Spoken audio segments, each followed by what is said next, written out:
शुरू करते हैं आज की अपनी क्लास मैथ प्रैक्टिस सीरीज, जिसमें हम लेकर के आए हैं आज आपके लिए नया चैप्टर परसेंटेज में उन सभी क्वेश्चंस का कलेक्शन रहेगा जो पिछले यूपीएसआई में क्वेश्चन पूछे जा चुके हैं। पीवाईक्यू का कलेक्शन है और पहला क्वेश्चन ये है, एक व्यक्ति दो वस्तुएं 12,900 रुपये प्रति वस्तु की दर से बेचता है। एक वस्तु को 12,900 रुपये बेचता है और टोटल कितने आर्टिकल्स हैं? 2 आर्टिकल्स हैं। तो दोनों आर्टिकल का पहले और दूसरे आर्टिकल का सेलिंग प्राइस क्या हो जाएगा?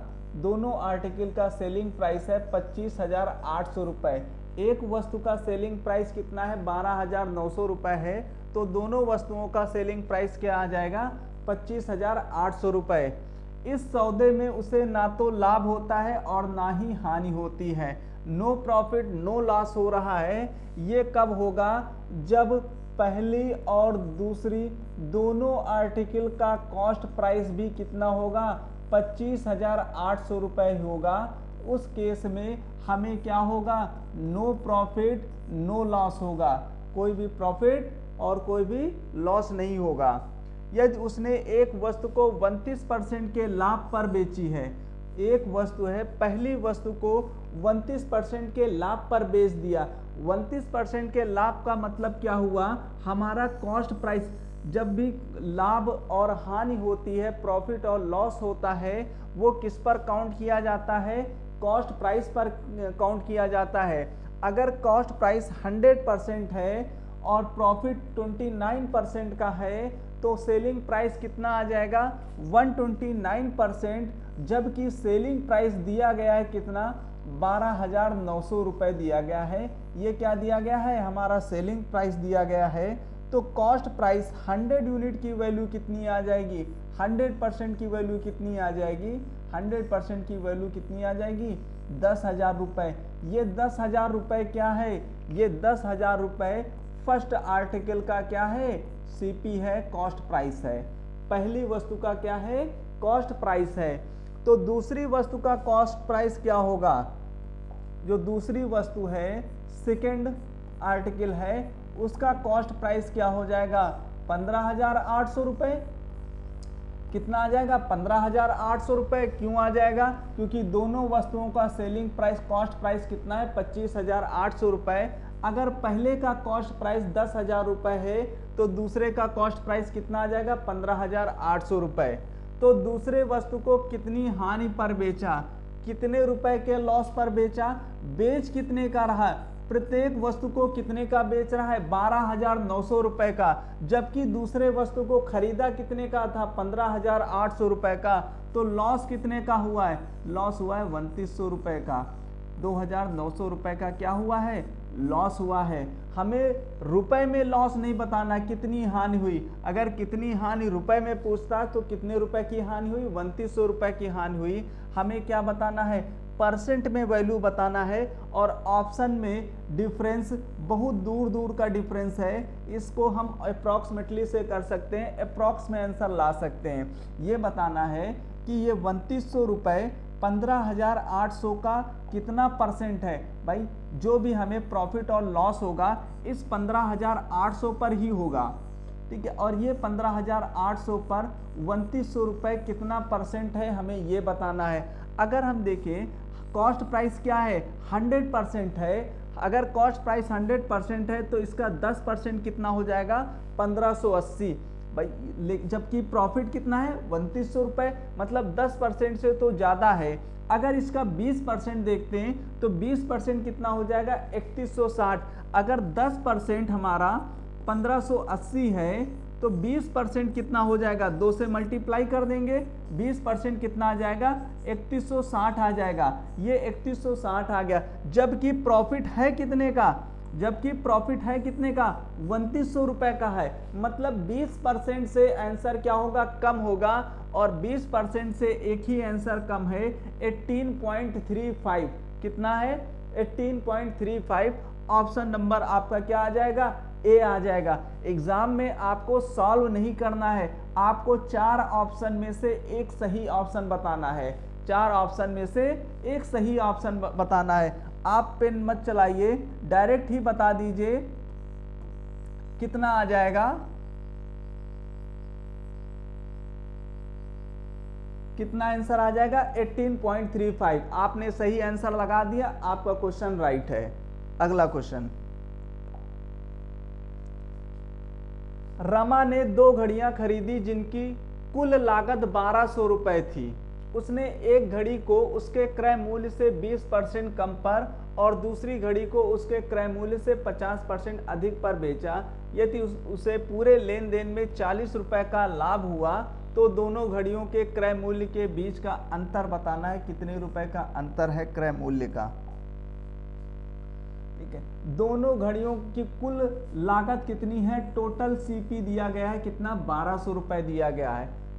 एक घड़ी को उसके क्रय मूल्य से 20% कम में बेचती है, 20% कम में बेच रहा है, दूसरे को 50% अधिक में बेच रही है, और कुल मिलाकर के जो उसे प्रॉफिट हो रहा है 40 रुपए का प्रॉफिट हो रहा है।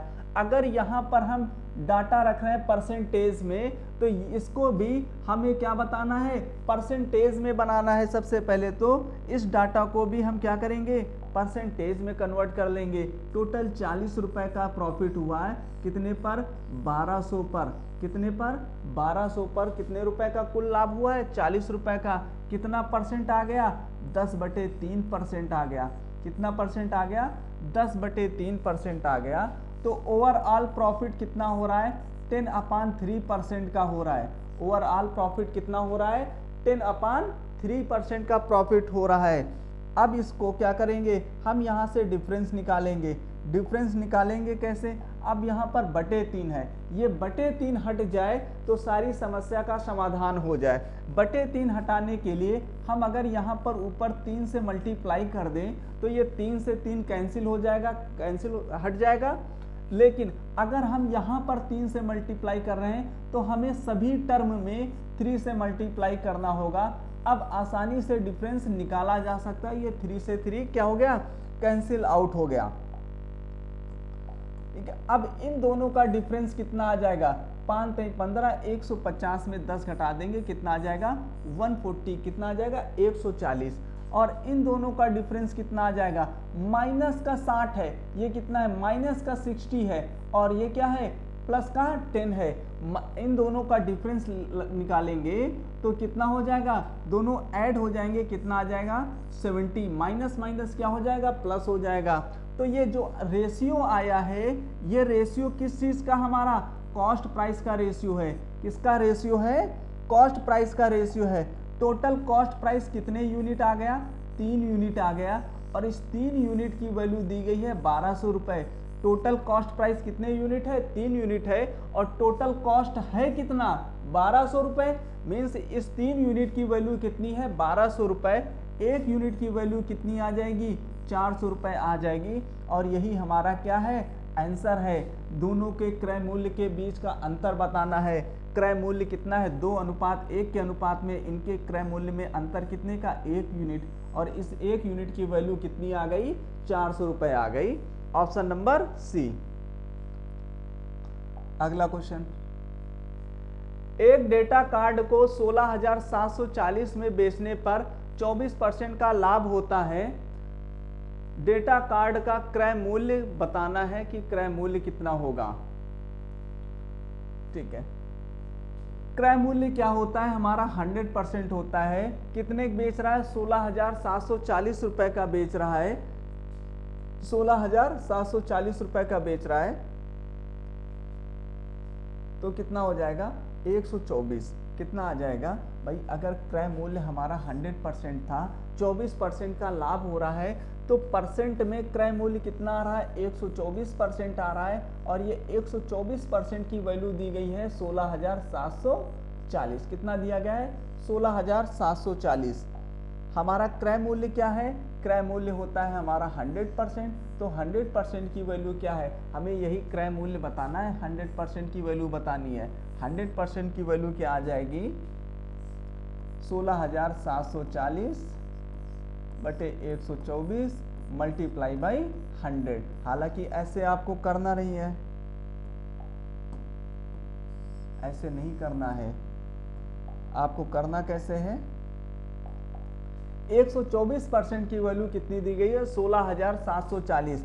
कितने गुना है, कितने गुना है, ये 135 गुना है। तो 100% भी कितना आ जाएगा, 135 गुना आ जाएगा। 13,500 रुपये क्या है, उसका क्रय मूल्य है। क्रय मूल्य कितना है, 13,500 रुपये। क्या है इसका, कॉस्ट प्राइस है। कॉस्ट प्राइस कितना है, 13,500 रुपये।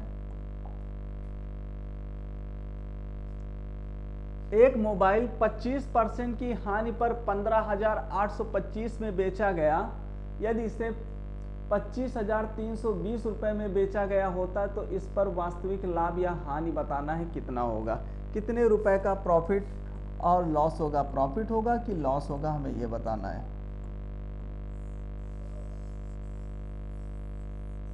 कितने का बेचा गया, 25% की हानि पर बेचा गया। 25% का मतलब होता है 1/4। 1/4 का मतलब 25% की वैल्यू क्या होती है, 1/4। अगर हमारा कॉस्ट प्राइस 4 यूनिट था, 1 यूनिट का लॉस हुआ है, तो बेचा कितने गया, 3 यूनिट का बेचा गया। और इस 3 यूनिट की वैल्यू दी गई है 15,825 रुपये। कितने गुना आ जाएगा, 3 × 5 = 15, और ये 3 दूनी 6 और 3 × 7 = 21, 3 × 5 = 15, 5275 रुपये। कितना आ गया, 3 यूनिट की वैल्यू 15,825 दिया गया है। 1 यूनिट की वैल्यू कितनी आ गई, 5,275। तो हमारा कॉस्ट प्राइस था, क्या था, कॉस्ट प्राइस हमारा 4 यूनिट था। इस 4 यूनिट की वैल्यू कितनी हो जाएगी, ये भी 5275 गुना ज़्यादा हो जाएगी। 5275, 5 × 20, ये कितना हो जाएगा, 20,000, और ये आपका आ जाएगा 21,100 रुपये। कितना आ जाएगा, 21,100 रुपये। ठीक है, तो उसका हमें कॉस्ट प्राइस पता चल गया 21,100 रुपये। अगर 25,320 रुपये का बेचता, कितने का बेचता, 25,320 रुपये का बेचता, तो इस पर वास्तविक लाभ, अगर सेलिंग प्राइस कितनी होती, सेलिंग प्राइस होती $25,320 की होती, $25,320 की होती, तो फिर हमें बताना है लाभ या हानि। अब बताइए कॉस्ट प्राइस कितना है, लॉस वाले तो आंसर क्या हो जाएंगे, कैंसिल हो जाएंगे, लॉस होगा नहीं, क्योंकि 21,100 रुपये का सामान है, 25,320 रुपये का बेच रहा है, तो प्रॉफिट कितने का हो रहा है, प्रॉफिट कितने का हो रहा है, 4220। कितने का प्रॉफिट हो रहा है, 4,220 रुपये का प्रॉफिट हो रहा है। कितना परसेंट है, 211 दुना कितना होता है, 422। 20% का प्रॉफिट हो रहा है, ऑप्शन नंबर बी। क्या आ जाएगा, 20% का प्रॉफिट हो रहा है, ऑप्शन नंबर बी। इतने बढ़िया बढ़िया क्वेश्चंस पूछे गए।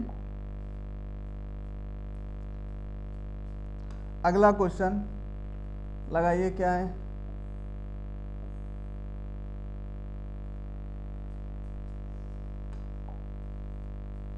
जब वस्तु को 21,056 की दर से बेचा गया तो 10,528 रुपये की दर से बेचने पर हुई हानि की तुलना में 24% अधिक लाभ हुआ। लाभ क्या हुआ, 24% अधिक लाभ हुआ। 24% की फ्रैक्शन वैल्यू कितनी आ गई, 6/25। अगर 25 रुपये की हानि हुई तो लाभ कितना हुआ, 6 यूनिट का अधिक हुआ। लाभ कितने का हुआ, 31 यूनिट का हुआ है। तो क्या कह रहा है, 21,056 रुपये की दर से बेचा गया। ठीक है, अगर 21,056 रुपये बेचा गया तो लाभ कितने का हुआ है, 31 यूनिट का हुआ है। हम यहाँ पर मान लेते हैं लाभ कितने का हुआ है, 31x का हुआ। लाभ कितने का हुआ, 31x का हुआ है, इज इक्वल टू, ये हमारा क्या हो गया, ये हमारा क्या हो गया, सेलिंग प्राइस माइनस प्रॉफिट क्या होता है, सेलिंग प्राइस माइनस प्रॉफिट क्या होगा, हमारा कॉस्ट प्राइस आ जाएगा। ये क्या होगा, सीपी होगा। अगर 10,528 रुपए का बेचा जाता है तो क्या हो रहा है, ठीक है, की दर से बेचने पर हुई हानि, कितनी हानि हुई है, 25x की हानि हुई है। लॉस कितने का हुआ है, 25x का लॉस हुआ है। कितने का लॉस हुआ है, 25x का लॉस हुआ है। अगर हम सेलिंग प्राइस में लॉस को ऐड कर देंगे, अगर हम सेलिंग प्राइस में लॉस को ऐड कर देते हैं तो हमारा क्या आ जाता है, कॉस्ट प्राइस आ जाता है, सीपी आ जाता है। अब इसको सॉल्व कर लेंगे, ये इधर आ जाएगा, माइनस हो जाएगा 10,588 में 21,056 में 10,528 माइनस करेंगे, कितना आएगा 10,528 इज इक्वल टू कितना बचेगा, ये 56x, कितना आ गया, ये 56x आ गया, 56x आ गया। तो x की वैल्यू क्या आ जाएगी, x की वैल्यू 10,528 बटे 56, ये क्या आ गई हमारी, x की वैल्यू आ गई, कितनी आ गई 10,528 बटे 56। तो x इज इक्वल टू कितना आ जाएगा, 56 दुगना नहीं होगा, 56 एक करना, फिर जाएगा 8 बार 188, x इज इक्वल टू कितना आ जाएगा 188, x की वैल्यू कितनी आ जाएगी हमारी 188। अब हमें क्या बताना है, वस्तु का क्रय मूल्य बताना है। अब क्रय मूल्य हम दो जगह से निकाल सकते हैं, x की वैल्यू निकल आई, हमें 31x की वैल्यू पता चल जाए 21,056 में माइनस कर देंगे, या फिर 25x की वैल्यू पता चल जाए, इसमें हम 10,528 में हम जोड़ देंगे, ठीक है। तो 25x की वैल्यू निकाल लेते हैं। 25x की वैल्यू निकालने के लिए हमें क्या करना पड़ेगा, 25 से मल्टीप्लाई करना पड़ेगा, कितना आ जाएगा 25 अट्ठे 200, ये आ जाएगा 20, और ये 200 220 22, और 25 सेकंड में 25 और 22 कितना हो जाएगा 4700, ठीक है। कितना आ गया 4700। 25x की वैल्यू कितनी आ गई 4700, इसमें हम 4700 ऐड कर देंगे, कितना आ जाएगा 8 2 15,228। वस्तु का क्रय मूल्य कितना है 15,228। सेलिंग प्राइस कॉस्ट प्राइस क्या आ गई हमारी 15,228 रुपए। अगला क्वेश्चन,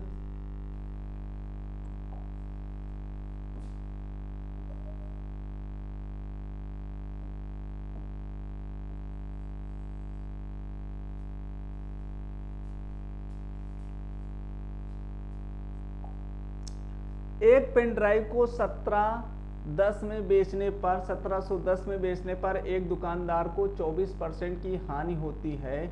दुकानदार के लिए पेन ड्राइव का क्रय मूल्य बताना। 24% का मतलब क्या हुआ, 24% का मतलब 6/25। अगर 25 रुपए का सामान है तो 6 रुपए का नुकसान हो रहा है, मतलब बेचा कितने का जा रहा है 19 यूनिट क्यों बेचा जा रहा है, और 19 यूनिट की वैल्यू दी गई है 1710 रुपए। कितने गुना है 90 गुना है। तो हमें क्या बताना है, पेन ड्राइव का क्रय मूल्य बताना है। क्रय मूल्य कितना था, क्रय मूल्य कितना था 25 यूनिट था। क्रय मूल्य कितना था 25 यूनिट की वैल्यू बतानी है। 25 यूनिट की 25 नौया 225 2250 रुपए क्या आ जाएगा, इसका आंसर आ जाएगा। इसको लिखने की भी जरूरत नहीं थी, आप ऐसे सॉल्व कर लेते हैं, ठीक है। 25 रुपए क्रय मूल्य है, 6 यूनिट का लॉस हो रहा है, तो बेचा कितने का जा रहा है 19 रुपए का बेचा जा रहा है, 19 यूनिट का बेचा जा रहा है, और 19 यूनिट की वैल्यू दी गई है, ये कितने गुना हो गई 90 गुना हो गई। तो हमें 25 यूनिट की वैल्यू निकालनी, मल्टीप्लाई बाई 25, 25 नौया 225। ऑप्शन नंबर क्या आ जाएगा ए, ऑप्शन नंबर ए। अगला क्वेश्चन, एक पेन ड्राइव को 1452 में बेचने पर एक दुकानदार को 12% की हानि होती है। दुकानदार के लिए पेन ड्राइव का क्रय मूल्य बताना है। अब 12% की फ्रैक्शन वैल्यू क्या हो जाएगी, देखिए ये डिपेंड करता है क्वेश्चन पर कि हम 12% जो भी फ्रैक्शन परसेंटेज वैल्यू दी गई है उसे हम फ्रैक्शन पर कब बनाएंगे, और डायरेक्ट बिना फ्रैक्शन में कन्वर्ट किए हुए 100% पर कब लगाएंगे। ये डिपेंड करता है आपके दिए गए डाटा पर और दिए गए परसेंटेज वैल्यू पर। अगर हमें फ्रैक्शन में बनाने से कैलकुलेशन क्या हो रही हमारी आसान हो रही है, तो हम कैलकुलेशन इसको फ्रैक्शन बना करके सॉल्व कर लेंगे। नहीं तो अगर 100% मान करके आसान बन रहा है तो 100% मान करके इसको सॉल्व कर लेंगे, ठीक है। तो हम इसको कैसे सॉल्व करते हैं, ठीक है, फ्रैक्शन में कन्वर्ट कर लेते हैं। कितना आ जाएगा 3/25। अगर 25 रुपए का सामान है, 3 रुपए का लॉस हो रहा है, तो कितने का बेचा जा रहा है 22 रुपए का बेचा जा रहा है, और इस 22 यूनिट की वैल्यू दी गई है 1452 दिया गया है। कितना दिया गया 1452 दिया गया है। कितना बार जाएगा, ठीक है ना, 22 छक्का 132, कितना आ जाएगा, 6 बार जाएगा। 132 माइनस करेंगे कितना बचेगा, 13। फिर कितने बार जाएगा, 6 बार जाएगा, कितना आ जाएगा, 66। एक यूनिट की वैल्यू क्या आ गई, 66 आ गई। एक यूनिट की वैल्यू कितना आ गई, 66 आ गया। ये 22 का 66 गुना है 1452। 22 का कितना है, 66 गुना है 1452। तो क्रय मूल्य अगर 25 है, 25 का कितने गुना होगा, ये भी 66 गुना हो जाएगा। अब इसको 66 गुना करेंगे कितना आ जाएगा, 25 छक्का 150, 15, और ये 25 छक्का 150 और 150 और 15 कितना हो जाएगा, 30, कितना आ जाएगा, पेन ड्राइव का क्रय मूल्य 25 छक्का 150, ये बचेगा 15 और फिर 150, अच्छा ठीक है, 165, 1650, कितना आ जाएगा, 1650। क्रय मूल्य कितना रहा है पेन ड्राइव का, 1650 रुपए क्या रहा है, क्रय मूल्य रहा है। एक वस्तु को 5115 में बेचने पर हुई हानि, उसी वस्तु को 10,230 में बेचने पर हुए लाभ का 65% है, तो वस्तु का क्रय मूल्य बताना है कितना होगा। फिर इसी को चेंज कर लेते हैं, 65% की फ्रैक्शन वैल्यू कितनी हो गई। डाटा जितना छोटा रहेगा कैलकुलेशन उतना आसान रहेगा। हमें क्या करना है, डाटा को पहले ही छोटा कर लेना है ताकि हमें बाद में सिंप्लीफिकेशन में वो एक स्टेप क्या हो जाए, बिल्कुल पूरी तरीके से खत्म हो जाए। 65% का मतलब कितना हो गया, 13/20। 65% का मतलब कितना हो गया, 13/20। अब क्या कह रहा है, अब इसकी भाषा लैंग्वेज को समझो। 5115 में बेचने पर हुई हानि, जो हानि 5115 रुपए पर हो रही है वो 10,230 में बेचने पर लाभ का 65% है। लाभ का कितना है, 65% है। क्या लाभ का 65%, हानि है। अगर 20 यूनिट की प्रॉफिट हो रहा है तो 13 क्या है, उसका 65% है। 13 क्या हो रहा है, उसका हानि, लॉस हो रहा है। ठीक है, लॉस कितने का हो रहा है, 13 यूनिट का हो रहा है। 5115 प्लस 13x, अगर 51 लॉस में हम ठीक है, सेलिंग प्राइस में अगर हम लॉस को ऐड कर देंगे, हानि को ऐड कर देंगे, तो हमारा क्या आ जाएगा, कॉस्ट प्राइस आ जाएगा। और क्या कर देंगे, अगर हम सेलिंग प्राइस में प्रॉफिट को माइनस कर दें तो हमारा क्या आ जाएगा, ये भी हमारा कॉस्ट प्राइस ही आएगा। दिस शुड बी इक्वल, ये क्या होंगे, इक्वल होने चाहिए। इक्वल हो गए, अब क्या हो जाएगा, इनको सिंप्लीफाई कर लेते हैं। 33x इज इक्वल टू कितना आ जाएगा हमारा, 10,230। ये ऐसे क्वेश्चन को सॉल्व नहीं करना है, यहीं पर आपको क्या करना है, यहीं पर आपको सॉल्व करना है। सॉल्व करने का मतलब क्या हो जाएगा, इन दोनों को ऐड कर लेंगे, कितना आ जाएगा, 33x आ जाएगा। इन दोनों को ऐड कर लेंगे, 33x आ जाएगा। और इन दोनों का डिफरेंस निकाल लेंगे, कितना आ जाएगा, 5115। मतलब 33x की वैल्यू कितनी दी गई है, 5115 दी गई है। तो x की वैल्यू निकाल लेंगे, x की वैल्यू कितनी आ जाएगी, 33 दूना 66, एक बार जाएगा। ठीक है, ये आपका बचेगा 51, फिर 8 बार जाएगा, 188। x की वैल्यू कितनी आ जाएगी, x की वैल्यू x की वैल्यू हमारी कितनी आ जाएगी, x की वैल्यू कितनी आ जाएगी, 33 से करना, 33 से कितना बचेगा, और ये 11, 8 और 2। ठीक है, 5 बार जाएगा, फिर 5 बार। ठीक है, x इज इक्वल टू कितना आ जाएगा, 155 आ जाएगा। हमें क्या बताना है, वस्तु का क्रय मूल्य बताना है। कितना आ जाएगा, x इज इक्वल टू हमारा कितना आ गया, 155। अब हमें क्या चाहिए, अगर हमें 20x की वैल्यू पता चल जाए, 20x की वैल्यू पता चल जाए और 10,230 में हम क्या कर देंगे, माइनस कर देंगे, या फिर 13x की वैल्यू पता चल जाए और 5115 में हम क्या कर देंगे, जोड़ देंगे। इस क्वेश्चन को अभी हम फिर से शुरुआत से बता दे रहे हैं। अगले ऐसे क्वेश्चन में आप लोगों को डायरेक्ट सॉल्व करना है। डायरेक्ट क्या, कैसे सॉल्व करेंगे, 13x की वैल्यू निकालेंगे। 13x की वैल्यू कितनी आ जाएगी, 13 से मल्टीप्लाई कर देंगे, कितना आ जाएगा, 15, 13x की वैल्यू कितनी आ गई 2015। 2015 में 5115 हम क्या कर देंगे, ऐड कर देंगे। 5115 क्या कर देंगे, ऐड कर देंगे। जब 5115 में हम 2015 ऐड करेंगे कितना आ जाएगा, 5 5 10, यूनिट डिजिट क्या हो जाएगी, 0 ही होगी, और ये 1 1 2 1 3 हो जाएगा, और उसके बाद 1, ठीक है, कितना आ जाएगा 71 30, 7130 आ जाएगा। कितना आंसर आ जाएगा, 7130 आ जाएगा। एग्जामिनेशन में आपको आधे से ज्यादा कैलकुलेशन तो अपने माइंड में ही करना है। इतना समय नहीं रहता है कि आप एक एक स्टेप को इस तरह लिखें कि 10,230 minus 20x is equal to 5115 plus 13x, उसके बाद 33x इज इक्वल टू क्या हो जाएगा 33x, ये 20x उधर चला जाएगा, 5115, x इज इक्वल टू क्या आ जाएगा आपका 155। अब हमें क्या निकालना था, कॉस्ट प्राइस निकालना था। कॉस्ट प्राइस क्या है 10,230 माइनस का 20x, या फिर 5115 प्लस 13x। अगर हम 13x की वैल्यू निकाल लें, 13x की वैल्यू क्या हो जाएगी 155 गुणे 13, कितना आ जाएगा 13 पचे 65, 2015। x की 13x की वैल्यू पता चल गई।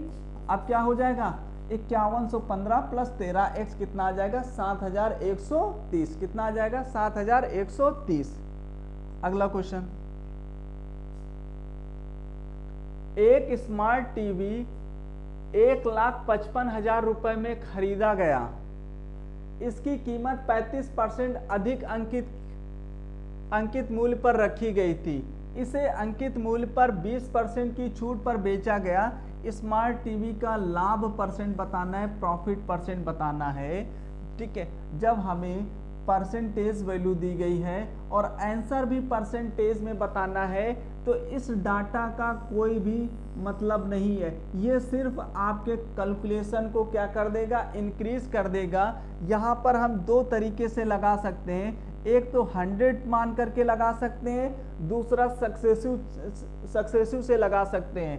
100 से कैसे लगाएंगे, अगर हमारा कॉस्ट प्राइस 100 था, 100 कॉस्ट प्राइस था, ठीक है, इसकी कीमत कितनी बढ़ाई गई 35% बढ़ाया गया। 35% का मार्कअप किया गया। मार्कअप कितने का किया गया 35% का मार्कअप किया गया। मार्कअप कितना किया गया 35% का मार्कअप किया गया। ये क्या है, जो भी कॉस्ट प्राइस से बढ़ा करके मार्क किया जाता है वो हमारा क्या होता है, मार्कअप परसेंट होता है। मार्कअप परसेंट कितना किया गया है 35% का, तो मार्क प्राइस कितना आ गया 135। ये क्या हो गया हमारा मार्क प्राइस हो गया, एमआरपी हो गया जिसे बोलते हैं, और ये हमारा क्या है कॉस्ट प्राइस है।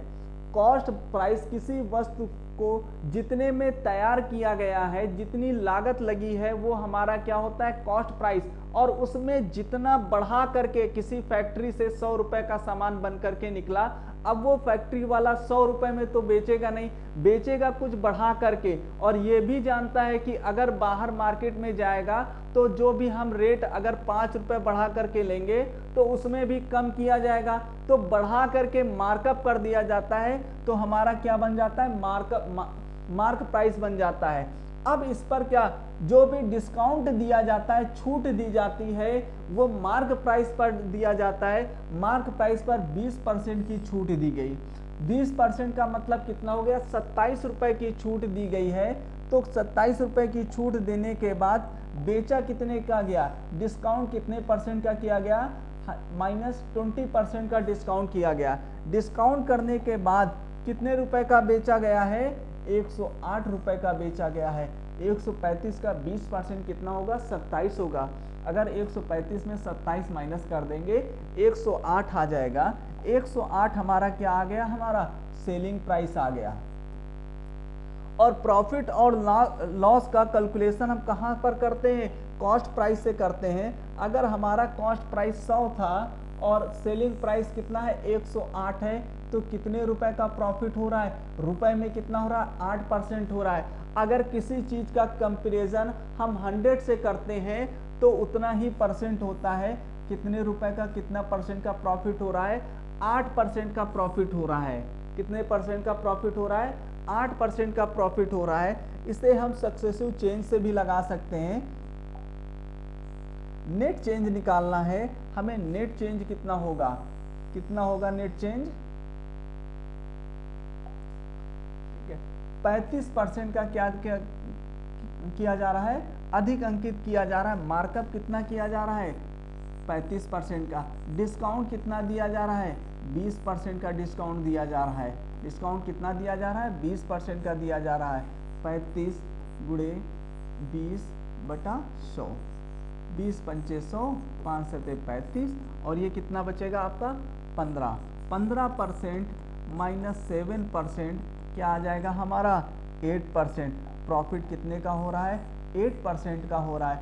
ये प्लस में आया है, इसलिए किस चीज़ को रिप्रेजेंट कर रहा है, प्रॉफिट को रिप्रेजेंट कर रहा है। प्रॉफिट कितना हुआ है हमारा, 8% का प्रॉफिट हुआ है। उम्मीद करते हैं समझ में आया होगा। अगला क्वेश्चन,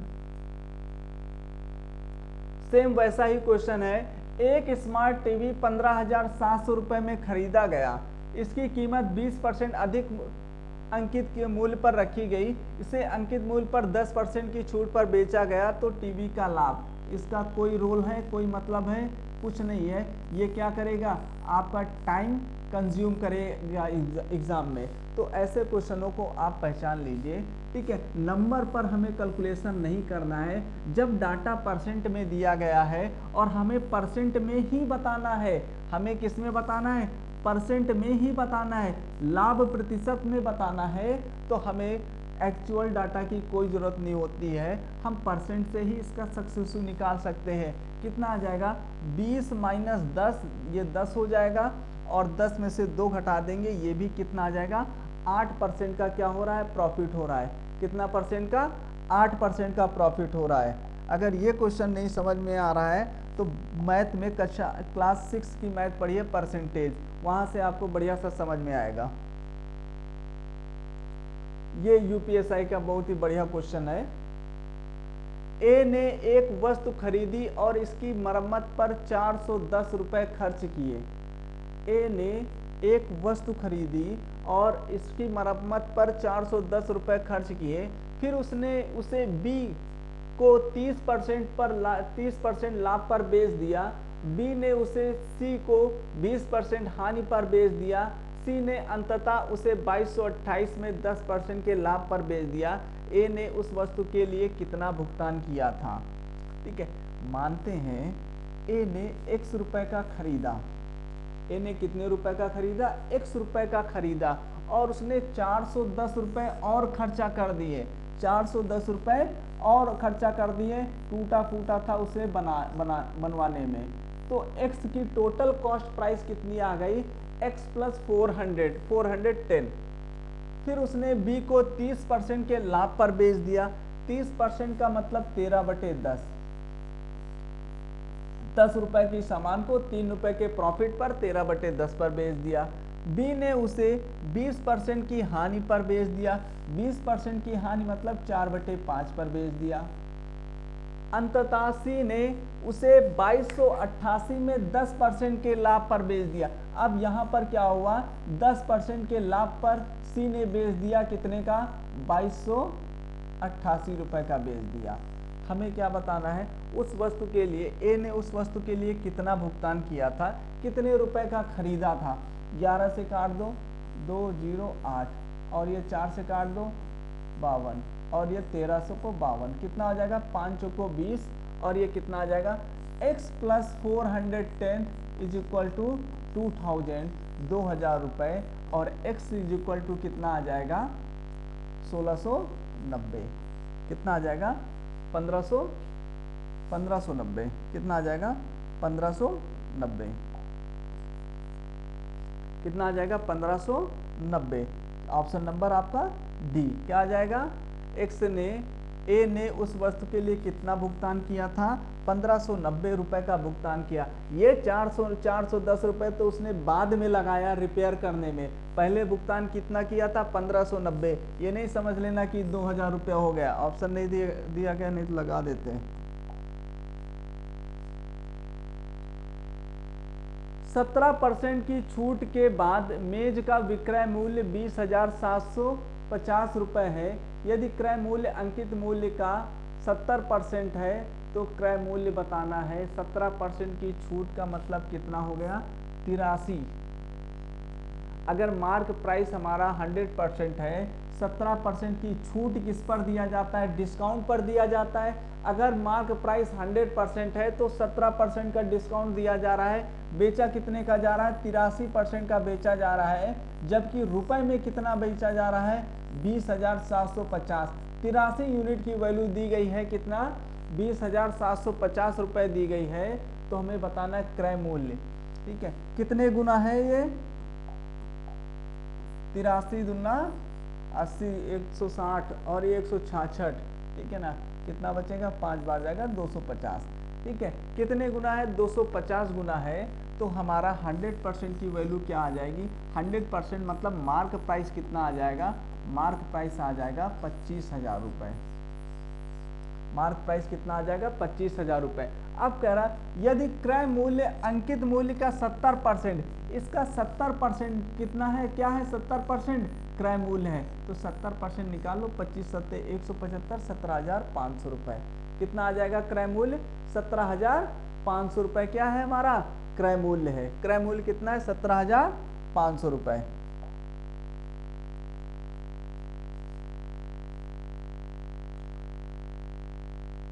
जब एक प्लाट 26,130 रुपये में बेचा जाता है तो मालिक को 22% की हानि होती है। 22% लाभ पाने के लिए उस प्लाट को किस कीमत पर बेचा जाना चाहिए? इस क्वेश्चन का आंसर आप लोग लगा करके सॉल्व करके भी भेजेंगे हमें कि इस क्वेश्चन का आंसर कितना आएगा। मालिक को 22% लाभ कमाने के लिए प्लाट को किस कीमत पर बेचा जाना चाहिए। आज की क्लास को यहीं पर विराम देते हैं। मिलते हैं नेक्स्ट वीडियो में। इसके आगे के क्वेश्चंस करेंगे परसेंटेज के, और सारे यूपीएसआई के प्रीवियस ईयर के क्वेश्चन करेंगे कि कैसे कैसे क्वेश्चन पूछे जा रहे हैं। इन क्वेश्चनों को देख करके ऐसा बिल्कुल भी नहीं समझ लेना कि ऐसे ही क्वेश्चन पूछे जाएंगे। ये 2017 के क्वेश्चन है। आज चल रहा है 2025। आज कितना चल रहा है? 2025। ये 8 सालों का गैप है। ये 8 सालों में बहुत सारा लेवल चेंज हो गया है। ठीक है ना, तो आपको अपने लेवल के हिसाब से पढ़ाई करनी है कि अगर टाइम चेंज हुआ है तो क्वेश्चन का स्टैंडर्ड भी चेंज हुआ होगा, और आपको अपना स्टैंडर्ड भी आज के समय के हिसाब से ही बनाना होगा अगर आपको गवर्नमेंट जॉब लेनी है तो। अदरवाइज पढ़ने वाले तो बहुत सारे बच्चे हैं। ठीक है, मिलते हैं नेक्स्ट वीडियो में।